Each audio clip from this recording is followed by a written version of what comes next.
হাসিনা ইস্যুতে ঢাকা দিল্লির টানাপোড়েনের মধ্যে তারেক রহমানকে কেন ডাকছে ভারত? একদিকে বাংলাদেশ চাইছে শেখ হাসিনাকে ফেরত, অন্যদিকে দিল্লি চাইছে ঢাকার সঙ্গে সম্পর্ক স্বাভাবিক করতে। আর ঠিক এই সময় সামনে এসেছে তারেক রহমানের সম্ভাব্য ভারত সফরের খবর। তাহলে কি দিল্লির এই আমন্ত্রণের পেছনে শুধু সৌজন্য নয়, আরো বড় কোনো হিসাব আছে? ক্ষমতার পালা বদলের পর থেকেই ঢাকা দিল্লির সম্পর্কে সবচেয়ে বড় অমীমাংসিত প্রশ্ন শেখ হাসিনা। তিনি ভারতে অবস্থান করছেন, আর বাংলাদেশ চাইছে তাকে দেশে ফিরিয়ে এনে আইনি প্রক্রিয়ার মুখোমুখি করতে। এই প্রত্যর্পণ ইস্যুতে ভারতের সঙ্গে বাংলাদেশের যোগাযোগও চলছে, কিন্তু এর মধ্যেই নতুন একটি ঘটনা আলোচনায় এসেছে। প্রধানমন্ত্রী তারেক রহমানকে ভারত সফরের আমন্ত্রণ জানিয়েছে দিল্লি। এখন প্রশ্ন, কেন এই সময়? কারণ একদিকে শেখ হাসিনাকে ফেরত চেয়ে বাংলাদেশের চাপ, অন্যদিকে ভারতের সঙ্গে নতুন সরকারের সম্পর্ক পুনর্গঠনের প্রয়োজনীয়তা।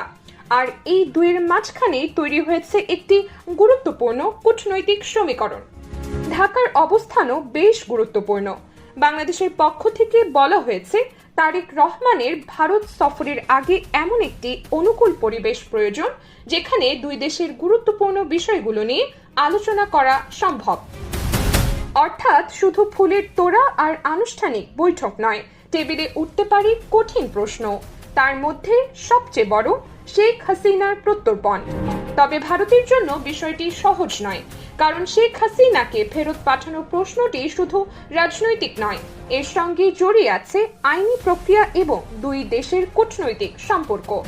আর একই সময় দুই দেশের সামনে রয়েছে আরও অনেক গুরুত্বপূর্ণ বিষয়: বাণিজ্য, সীমান্ত, জ্বালানি, পানি, আঞ্চলিক নিরাপত্তা। তাই ঢাকার জন্য ভারতের সঙ্গে সম্পর্ক পুরোপুরি দূরে সরিয়ে রাখা বাস্তবসম্মত নয়। এখন তৈরি হচ্ছে আসল প্রশ্ন, তারেক রহমান দিল্লিতে গেলে কি শুধু সম্পর্ক স্বাভাবিক করার আলোচনা হবে, নাকি শেখ হাসিনার প্রত্যর্পণও হয়ে উঠে আসবে আলোচনা টেবিলে? যদি দিল্লি প্রত্যর্পণের বিষয়ে বড় কোনো নিশ্চয়তা দিতে না পারে, তাহলে কি এই সফরই হয়ে উঠবে দুই দেশের সম্পর্কের নতুন টানাপোড়েনের শুরু?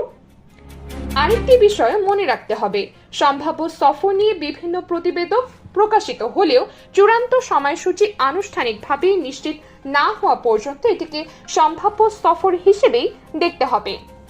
একদিকে হাসিনাকে ফেরত চায় বাংলাদেশ, অন্যদিকে নতুন সরকারের সঙ্গে সম্পর্ক ঠিক করতে চায় ভারত, আর মাঝখানে তারেক রহমানের সম্ভাব্য দিল্লি সফর। তাহলে কি এবার শুরু হতে যাচ্ছে ঢাকা দিল্লির নতুন দর কষাকষি, নাকি পুরনো সমস্যাগুলোই আবার আটকে দেবে নতুন সম্পর্কের পথ? উত্তরটা হয়তো মিলবে দিল্লির পরবর্তী চালেই। ডেস্ক রিপোর্ট, দোয়েল নিউজ।